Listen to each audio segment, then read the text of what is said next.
people on the downs. In Feathering, Gulliver was her prop. If she was seen walking alone on the beach, she might look as if she was lonely.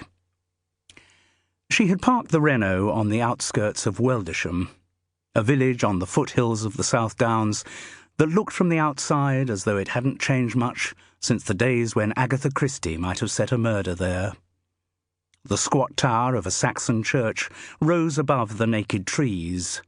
There, presumably, the aristocracy, the gentry and the commonalty might meet, casting suspicious glances from pew to pew after the dirty deed had been done. In the village pub, the Hare and Hounds, old men with rough-hewn accents, might become indiscreet over foaming pints of ale, letting drop conveniently vital clues. Weldisham offered a couple of homes substantial enough to host house parties at which crimes could be committed. A scattering of smaller dwellings might accommodate those local professionals, the doctor, the solicitor, the vicar, who didn't quite cut the social mustard, but who could prove invaluable as suspects and witnesses. There were 2 old barns in the village whose agricultural purpose was unspecified, but which would provide ideal venues for the discovery of the second murder victim, probably impaled by a pitchfork.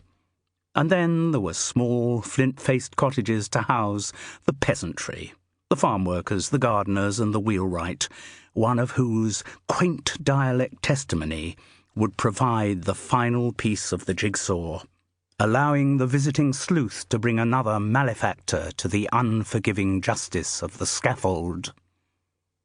Though that was how Weldisham may still have looked to the uninformed observer, at the turn of the new millennium it housed a very different set of characters. The church looked no different, though its congregation could usually be counted without recourse to a third hand, and the Hare and Hounds, after many and varied refurbishments, was now owned by a chain whose corporate mission was to maintain the authenticity and individuality of idiosyncratic country local hostelries. A few estate cottages remained as estate cottages, though the farm workers who lived in them these days drove enclosed tractors with heaters and music systems. Manual workers not employed by the estate couldn't begin to afford Weldisham prices. The other cottages had been made over into bijou residences for the retired or for London-based weekenders. Solicitors and doctors, now rather higher up the social pecking order than they had been in Christie's day, still inhabited the middle-range houses, from which they made their short commute to local offices and surgeries. Some hardened souls resolutely travelled up to London on a daily basis, their constant assertions that they had found quality of life undermined by the fact that for half the year they left and arrived back at their country idyls in pitch blackness. One of the barns in the village had been tastefully converted into a dwelling with large rooms, high ceiling, and horrendous heating bills.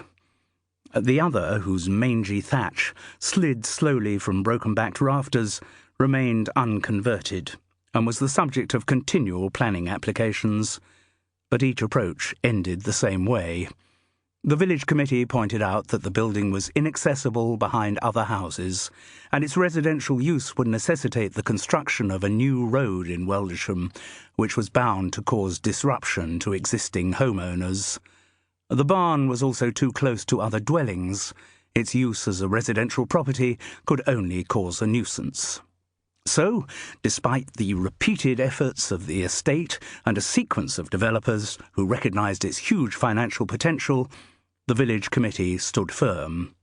The planners, hypersensitive about press criticism of other blunders and eyesores in West Sussex, paid heed to their arguments, and the barn continued its quiet decay.